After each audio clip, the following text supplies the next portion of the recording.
Olá, tudo bem com você? Paz seja sobre a tua vida e a vida de tua família. Antes de fazer leitura de um texto bíblico, eu gostaria de compartilhar com você de uma bobagenzinha que me ocorre. Você sabia que cada partícula d'água é composta duas partes de hidrogênio e uma parte de oxigênio? Mas que assunto é esse?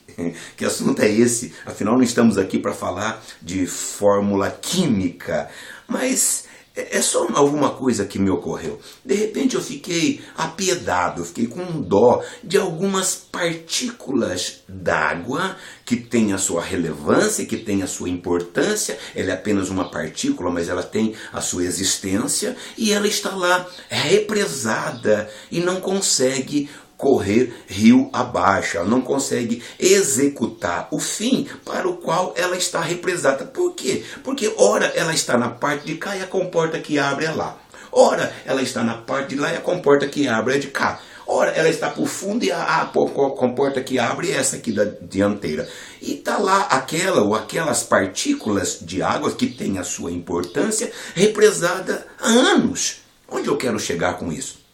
Eu quero afirmar veementemente que, assim como estas partículas de águas que estão lá na represa e não conseguem liberação das comportas porque estão no lugar errado ou coisa parecida com isso, nada favorece para que elas possam sair pelas comportas, assim também são não poucas, mas muitas bênçãos que se encontram no céu, bênçãos que estão represadas no céu. Isso dá nome, dá título ao que nós haveremos de estar comentando hoje, e nós chamaremos então de bênçãos represadas. E a base seria dessa conclusão, seria textos como Malaquias, abrirei a janela dos céus, derramarei sobre vós bênção tal, como textos como o de 1 aos Coríntios, capítulo 2, versículo 9, o que é que diz lá? As coisas que o olho não viu, o ouvido não ouviu, não subiu ao coração do homem, são as que Deus tem preparado, Deus já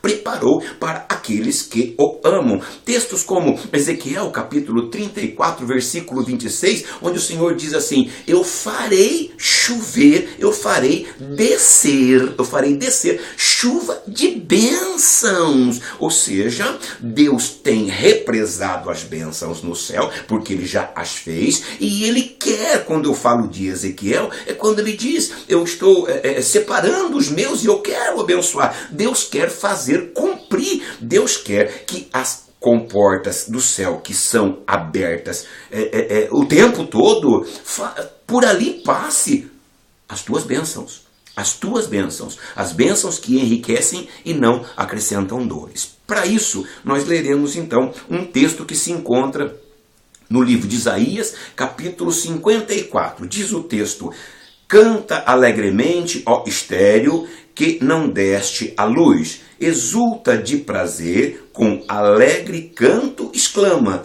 tu que não tiveste dores de parto, porque mais são os filhos da solitária do que os filhos da casada, diz o Senhor. Versículo 2: amplia o lugar da tua tenda e as cortinas das tuas habitações, as tais se estendam. Não o impeçais, alonga as tuas cordas e firma bem as tuas estacas, porque transbordarás a mão direita e a mão esquerda, e a tua posteridade possuirá as nações, e fará que sejam habitadas as cidades assoladas. Por último, versículo 4: não temas, porque não serás envergonhada. Não te envergonhes, porque não serás confundida. Antes te esquecerás da vergonha da tua mocidade, e não te lembrarás mais do opróbrio da tua viuvez. Muito bem. Então, as bênçãos estão represadas no céu. Então, Deus quer liberar estas bênçãos para nós. O primeiro passo de que falaremos para alcançarmos estas bênçãos que estão há tanto tempo represadas. Primeiro, O texto, o versículo 2 será o nosso versículo base. Amplia o lugar da tua tenda. Primeiro passo, limpeza. Deixa-me falar um pouco sobre isso. Limpeza. Amplia o lugar da tua tenda, estenda as cortinas da tua habitação. Amplia o lugar da tua tenda. Para ampliar um lugar onde tenhamos a nossa tenda, fomos fazer fomos acampar, achamos um lugar, limpamos o lugar e colocamos a nossa tenda. Chegou mais gente ou mais coisas chegaram, é necessário ampliar a tenda. A primeira coisa que temos que fazer é tirar os estorvos, tirar as sujeiras, tirar os entulhos, gravetos. Primeira coisa a ser feita antes de ampliar é fazer a limpeza. Para ampliar, nós precisamos tirar o que impede. O que impede isto? O que impede significa retirar tudo o que o diabo possa usar contra você. Você é uma nova criatura.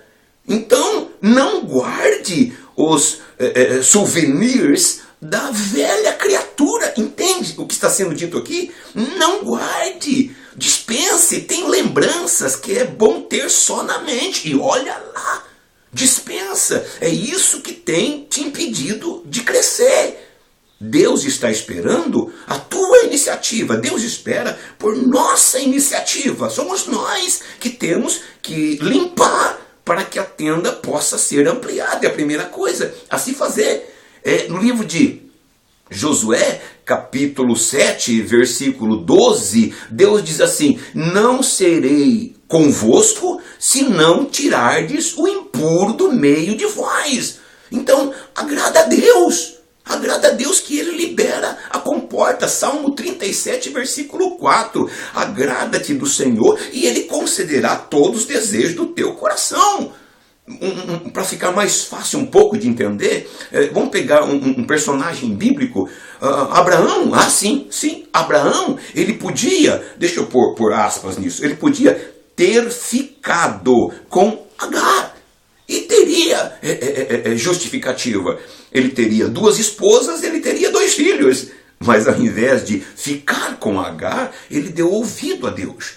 Em outras palavras, Deus disse: tira o erro de dentro da tua casa.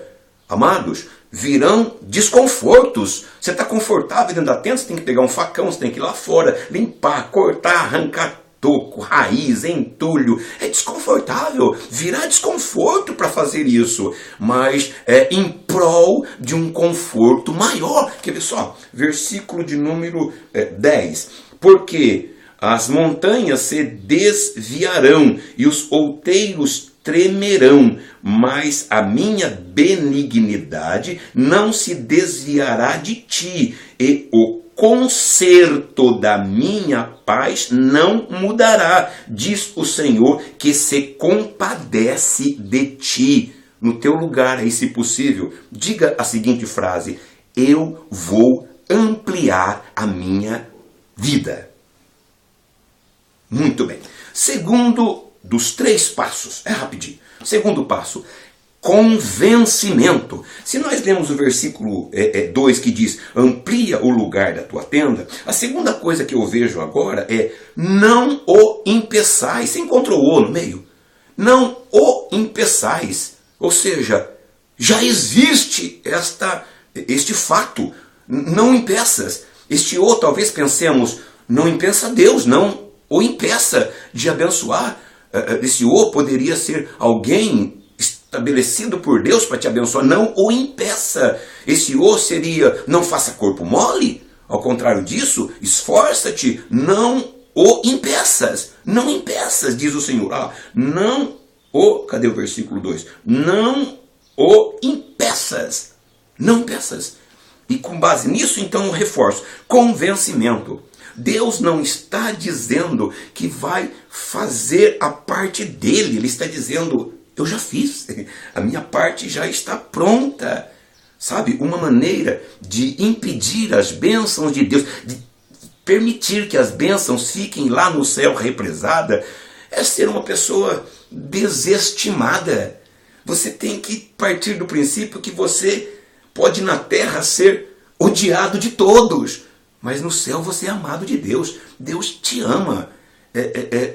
Não diga mais bobagens feito se fosse outra pessoa conseguiria, se fosse outra pessoa faria. Não, é você que foi chamado para fazer, é você, é com você que Deus está contando, é você para quem foi preparado as bênçãos, e a culpa é tua pelas bênçãos estarem ainda represados. Se você ler Juízes capítulo 6, você vai descobrir que Gideão, ele não enxergava, mas ele era capaz, ele tinha capacidade simplesmente de liderar todo o Israel de Deus. O anjo insistiu com ele, dizendo, não, você tem força assim. Eu não tenho. Tem sim, tem sim. Não diga que não tem, você tem.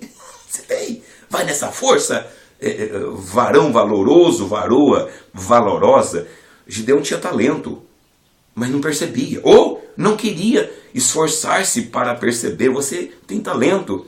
1 Timóteo capítulo 4, versículo 14, está escrito assim, preste atenção: não desprezes o dom que há em ti, não desprezes. Nós temos, até por mania, esperar ser chamado. Querido, muda essa forma. Para de esperar ser chamado. Você não vai conseguir lançar sobre ninguém. É tua responsabilidade. É você que tem que dar o teu passo. Pega agora o teu facão, ou sei lá o que, a tua foice, sai dessa tenda confortável, vá lá para fora arrancar lá os paus, as raízes, tirar as pedras, porque você tem que fazer. É você que tem que fazer isso. E a hora que você começar a ampliar a tua tenda, você vai ver, tá tudo dando certo. Tá tudo dando certo porque você deu o teu passo inicial. Então pare de esperar, vai. Não precisa esperar mais. Tudo que você precisa já está dentro de você, sabe? Deus, ele dá o sonho, mas também ele dá a condição de realizar. Pode repetir uma outra coisa? Então diga assim, eu não sou fracote. Muito bem. Terceiro e último passo para nós analisarmos neste texto. Alonga as tuas cordas e firma bem as tuas estacas. Eu friso, firma bem as tuas estacas. No sentido literal, é para que o vento não arranque, ou quando se tropeçar não se arranque, ou coisa parecida. No sentido espiritual, nós analisaremos o que Jesus disse no livro de João, capítulo 15, versículo 3 e 4. Vós já estáis limpos por causa da palavra que eu vos tenho falado. Permanecei em mim e eu permanecerei em vós. Firmeza. Vai até o fim com aquilo que você agora foi incentivado a fazê-lo. Lembre disso. Limpeza, convencimento e firmeza. E o Senhor será contigo. Jesus continue te abençoando. Tchau.